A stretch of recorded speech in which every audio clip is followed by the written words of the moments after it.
Child selectors क्या चीज़ है?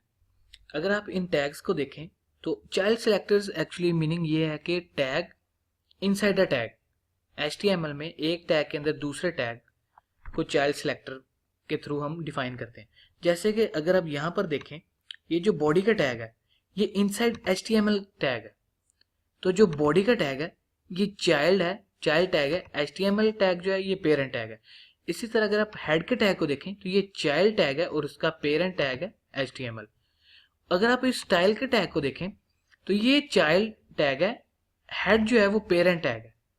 और इसी तरह अगर आप आगे इसे फर्दर रेफरेंस करें तो HTML टैग जो है वो चाइल्ड का ग्रैंड पेरेंट टैग है। तो इस तरह आप चाइल्ड सिलेक्टर्स को डिफाइन करते हैं। अब इसकी ज़रूरत क्या है? देखें, अगर आप कहें कि मेरे पास एक लिंक है, मैं उसे डिज़ाइन करना चाहता हूँ CSS के थ्रू, तो वो तो मैंने आपको ऑलरेडी सिखाया कि आप स्टाइल में जाएं और ए लिखें और उसको आप CSS के थ्रू डिज़ाइन कर सकते हैं। लेकिन अगर आप चाहें कि मेरे पास, अगर आप कहें कि मेरे पास पेज में मुख्तलिफ लिंक्स हैं, जैसे पहले यहाँ पर लिंक्स ऐड कर लेते हैं तो आपके लिए आसानी हो जाएगी समझने में। facebook.com फर्स्ट लिंक, ये एक लिंक हमने लिखा, ठीक है। उसके बाद हमने एक पैराग्राफ है उसमें लिंक लिखा,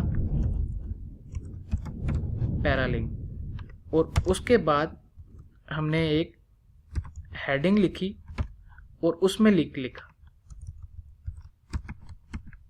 सेव करें, अपने ब्राउज़र को रिफ्रेश करें तो हमारे पास एक फर्स्ट लिंक है जो कि नॉर्मल लिंक है, एक सेकंड लिंक है जो कि एक पैराग्राफ में लिखा है, और एक थर्ड लिंक है जो कि एक हेडिंग में लिखा है।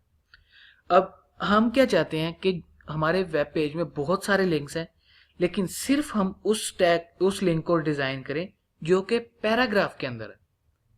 तो इस तरह हमारा जो ए टैग है जो कि वो चाइल्ड टैग बन जाएगा और जो पी है वो उसका पेरेंट टैग बन जाएगा। और इस चीज़ को हम CSS में किस तरह डिफाइन करेंगे? सबसे पहले आप जो पेरेंट टैग है उससे लिखेंगे यानी कि पी, फिर आप ग्रेटर देन का साइन डालेंगे और जो चाइल्ड टैग है उसका नेम लिखेंगे यानी कि ए।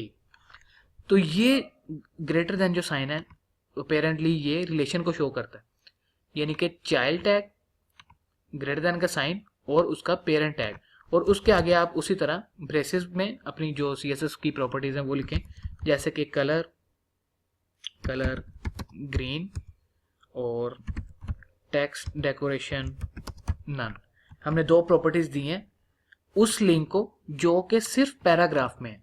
अगर अब हम इसे रिफ्रेश करें तो आप देखेंगे कि जो ब्राउज़र है उसने सर्च किया कि पहला टैग पैराग्राफ में है, नहीं। थर्ड जो लिंक है वो पैराग्राफ में है, नहीं।